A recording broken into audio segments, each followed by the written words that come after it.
প্রথমবারের মতো অনুষ্ঠিত হচ্ছে জগন্নাথ বিশ্ববিদ্যালয় কেন্দ্রীয় শিক্ষার্থী সংসদ ও হল সংসদ নির্বাচন। মঙ্গলবার সকাল ৯টায় ভোট গ্রহণ শুরু হয়, চলবে বিকেল ৩টা পর্যন্ত। ৩৯টি কেন্দ্রে ভোট দিচ্ছেন শিক্ষার্থীরা। উৎসাহ উদ্দীপনা নিয়ে ভোট দিতে আসছেন তারা। শিক্ষার সুষ্ঠু পরিবেশ নিশ্চিত এবং শিক্ষার্থীদের অধিকার আদায়ে সক্ষম ব্যক্তিকে বেছে নিতে চান তারা। এদিকে নির্বাচন সুষ্ঠু ও শান্তিপূর্ণ করতে ক্যাম্পাসে পর্যাপ্ত নিরাপত্তা নেওয়া হয়েছে। নির্বাচনে ভিপি, এজিএস সহ বিভিন্ন পদে প্রতিদ্বন্দ্বিতা করছেন ১৮৭ জন, যেখানে ভোট দিবেন ১৬,৪৪৫ জন শিক্ষার্থী।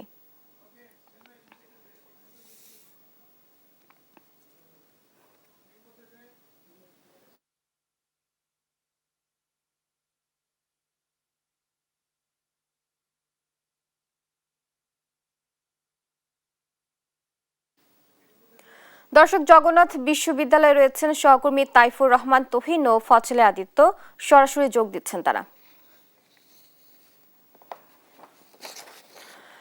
শুরুতেই যাচ্ছি তুহিনের কাছে। তুহিন, ভোট গ্রহণের প্রস্তুতি কেমন দেখছেন এবং নিরাপত্তা নিয়ে শিক্ষার্থীরা কি বলছেন জানাবেন।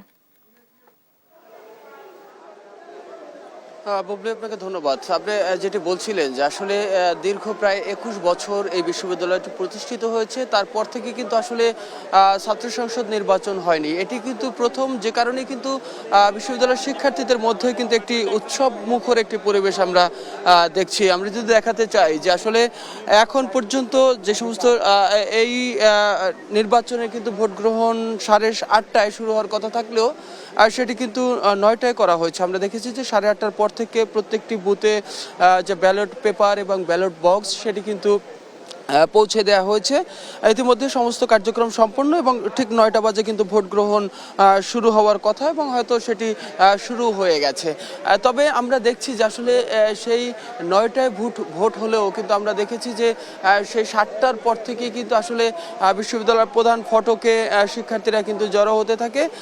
আমরা ব্যাপক সংখ্যক শিক্ষার্থীদের কিন্তু উপস্থিতি আমরা এর মধ্যে আমরা লক্ষ্য করেছি। আপনাদেরকে একটু যদি জানিয়ে রাখি যে এই বিশ্ববিদ্যালয়ে যক্ষ নির্বাচনের এবার ভোট দিচ্ছে কিন্তু ১৬,৬৬৫ জন শিক্ষার্থী কিন্তু ভোট দিচ্ছে, ভোট প্রদান করছেন।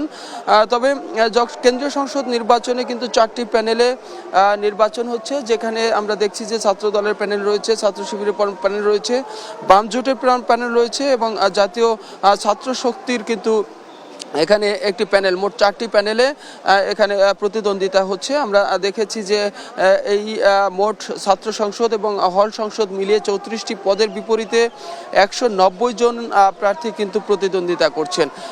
সে কারণেই আমরা বলা বিষয় হলো যে আসলে শুধুমাত্র ভিপি পদের জন্য, এছাড়াও স্বতন্ত্র পদেও কিন্তু আসলে স্বতন্ত্র প্রার্থী হিসাবে নির্বাচন করছেন। আমরা দেখছি যে ভিপি পদে লড়ছেন 12 জন এবং জিএস পদে 9 জন এবং এজিএস পদে 8 জন প্রতিদ্বন্দ্বিতা করছেন।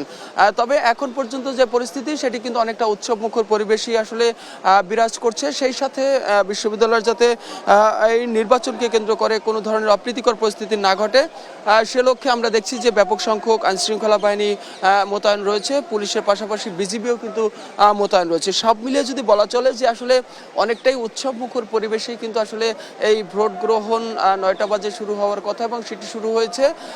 সব মিলিয়ে পরিস্থিতি কিন্তু অনেকটাই শান্ত। তবে এই বিষয়ে আরো বিস্তারিত জানতে আমরা যুক্ত হব, রয়েছেন আমাদের সহকর্মী ফজলে আদিত্য। আমরা চলে যাচ্ছি তার কাছে। আদিত্য, যক্ষ নির্বাচনের আর কি কি খবর আছে আপনার কাছে? তুহিন, আপনাকে ধন্যবাদ। আমরা যে যক্ষ নির্বাচনের যে আজকে যে আমেজ সেটি কিন্তু লক্ষ্য করলে দেখতে পাবেন যে আমরা প্রধান ফটকে রয়েছে এবং ফটকে কিন্তু সকাল থেকে অর্থাৎ 8:30টা থেকে আনুষ্ঠানিকভাবে ভোট কাজ শুরু হয়েছে। সেই ভোট কাস্টের জন্য কিন্তু অর্থাৎ সকাল 7টা থেকে কিন্তু লোকারণ্য, অর্থাৎ স্টুডেন্টরা কিন্তু একের পর এক আসছে। আপনারা একটু লক্ষ্য করলে দেখতে পাবেন যে পিছনের দিকে তারা সারিবদ্ধভাবে দাঁড়াচ্ছেন, প্রার্থীর প্রচারণা চালাচ্ছেন এবং তারা যেন তাদের সংশ্লিষ্ট প্রার্থীকে ভোটারে বিজয় করার জন্য যা যা করণীয় তাই করছেন। এবং আপনাকে একটু জানিয়ে দেই যে এই প্রতিষ্ঠা হওয়ার পর থেকে এই 21 বছরের কিন্তু প্রথম কিন্তু ছাত্রদের যে নির্বাচন, যক্ষ নির্বাচন, সেটি কিন্তু হচ্ছে এবং এটা নানান উত্থান কল্পনার পরে কিন্তু এই নির্বাচনটি অনুষ্ঠিত হচ্ছে। আপনাকে একটু জানিয়ে দেই যে গত 30 তারিখ কিন্তু এই নির্বাচন হওয়ার কথা ছিল, তবে সাবেক প্রধানমন্ত্রী বিএনপির চেয়ারপারসন বেগম খালেদা জিয়ার মৃত্যুর কারণে কিন্তু তা পিছিয়ে কিন্তু আজকে অর্থাৎ 6 তারিখ করা হয়েছে।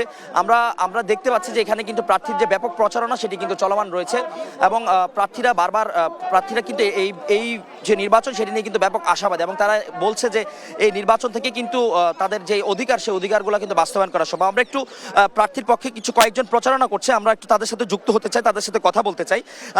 ভাইয়া, আপনার নামটা বলবেন এবং এই যে নির্বাচনটা হচ্ছে এই নির্বাচনটা কেমন অনুভূতি হচ্ছে এবং কার পক্ষ থেকে প্রার্থীর প্রচারণা চালাচ্ছে? আচ্ছা ভাই, আমার নাম হলো রনি, আর আমি জগন্নাথ ইউনিভার্সিটির জয়েন্ট কনভেনার।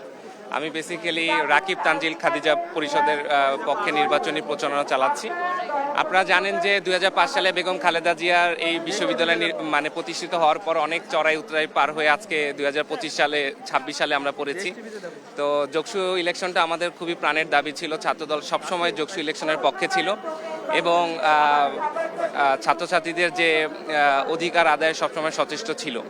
তো আশা করব যে জগন্নাথ বিশ্ববিদ্যালয়ের স্টুডেন্টরা, ভোটাররা তাদের মেধা এবং মনোনয়নের মাধ্যমে বাংলাদেশপন্থী প্যানেলকে অবশ্যই জয়যুক্ত করবেন এবং আমরা আশা করি খাদিজা, রাকিব এবং তানজিল পরিষদ প্যানেল সহকারে বিপুল ভোটের ব্যবধানে বিজয়ী হবে ইনশাল্লাহ। একটা সম্পূরক প্রশ্ন হচ্ছে, ধরেন এই যে আমরা যতটুকু জানি যে ছাত্রদের বিভিন্ন অধিকার আদায়ে আপনারা কাজ করবেন এবং বিভিন্ন সময় সংকটের শুনেছি, আবাসন সংকট এবং পর্যাপ্ত যে ফ্যাসিলিটি থাকার কথা ছিল বিশ্ববিদ্যালয় প্রাঙ্গণে, সে কিন্তু তার থেকে কিন্তু জগন্নাথের স্টুডেন্টরা কিন্তু বারবার পিছিয়ে আছে। সেই জায়গাটা থেকে এই যে নতুন একটি সম্ভাবনা দেখতে যাচ্ছেন, সেটা কি বাস্তবায়ন করা আদৌ সম্ভব কিনা?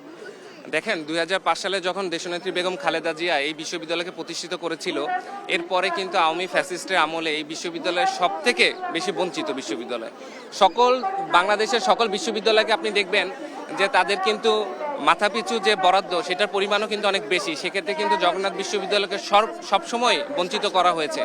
আশা করি জগন্নাথ বিশ্ববিদ্যালয়ের যোগসু নির্বাচনের মাধ্যমে যে নেতৃত্ব আসবে, তারা জগন্নাথ বিশ্ববিদ্যালয়ের ছাত্র অধিকার প্রতিষ্ঠার ব্যাপারে সহযোগী হবে এবং জগন্নাথ বিশ্ববিদ্যালয়ের যে দাবি এবং অধিকার সেগুলো অবশ্যই আমরা পরবর্তী গভর্নমেন্ট যে আসবে